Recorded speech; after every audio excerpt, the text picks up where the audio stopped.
Week 1 is just about wrapped up, although with how my schedule works I have to record this before the Monday night game. We'll see how that plays out, but anyways, with how worried I was about working the rust off to begin this season, I have gone 13-2 on my picks so far, so I'd say that's pretty dang good. Entering Week 2, we're going to be starting off with the Commanders at the Packers on Thursday Night Football. I actually predicted the Packers to beat the Lions last week, but I did not expect them to beat the absolute life out of the Lions last week. That was really impressive. As for the Commanders, you beat the Giants. It's not nothing. It's better than losing to the Giants, I can say that much, but it wasn't exactly what I'd call inspiring. The Packers, to me, are a very Jekyll and Hyde team. It wouldn't surprise me at all if after vanquishing the Lions, they just disappeared next week. But still, I'm going to go with Green Bay to win this one, 27-21. Next up is the Giants at the Cowboys, and you can go ahead and take everything nice I said about the Giants and throw it out the window. They're still the Giants. In a shock, the Micah Parsons-less Cowboys actually put up a respectable fight against Philly. That makes this one a pretty easy choice. I'm taking Dallas, 23-17. Now for the Seahawks at the Steelers. And in a shock, Aaron Rodgers and the Steelers offense actually looked pretty good against the Jets, for what that's worth. As for the Seahawks, they once again snatched defeat from the jaws of victory. It never gets old. I'm gonna take Pittsburgh to win a snoozer, 19-16. Now for the Rams at the Titans. Cam Ward performed about how you'd expect a rookie quarterback to perform against one of the best defenses in the league, although the Rams certainly weren't a whole lot better even though they came away with the win. I don't have much to say about this game other than that I'm taking the Rams to win 20-17. And now for the Bills at the Jets. And I was very close to just walking out of that Bills-Ravens game to start working on this video, but I'm sure glad I stuck around.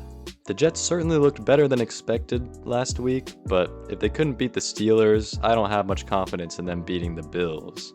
I'm rolling with Buffalo 28-24. Now for the Patriots at the Dolphins. And I know it's only been one game, but if the Dolphins let Daniel Jones hang his nuts on them like that, maybe they do just suck. Maybe I'm too nice to the Dolphins. Then again, this Patriots team is not good, and historically Tua and the Dolphins have owned them. So I'm gonna go with the Dolphins to bounce back and win 21-17. Now for the Jaguars at the Bengals. It's honestly kind of shocking seeing the Bengals actually start off the season with a win. However, I think they are prime upset candidates in this game. Jacksonville won pretty convincingly last week, and I feel like they might be a tad underrated. I don't know if I have the guts to make that pick though, so I'm gonna go with Cincinnati 26-23. Let's see if I regret that one. Now for the 49ers at the Saints, and while the 49ers certainly looked, let's say uninspiring last week, I think they're gonna come in and scoop up their free win. I'm gonna take San Fran 21-10. Next up is the Browns at the Ravens, and you just know that the Ravens are really mad right now. And the poor hapless Browns have to be on the receiving end of that. I don't think Baltimore holds anything back in a 31-10 win. Next up is the Bears at the Lions. And that was ugly if you're a Lions fan. I don't think it's time to enter panic mode, but the Lions are definitely something to monitor right now. As for the Bears, it's hard to know what to talk about with them because at the time I'm recording this video, they haven't played yet in Week 1. But regardless of how the Monday night Vikings-Bears game goes, I think the Lions bounce back this week. I'm going with the Lions to win 23-20. Next up is the Broncos at the Colts. And it may have been against the lowly Dolphins, but I really expected the Colts to be one of the most pathetic teams in the league this year, and Week 1 it certainly didn't look like it. Meanwhile, the Broncos didn't look all that impressive against a not good Titans team, so this game certainly isn't a gimme.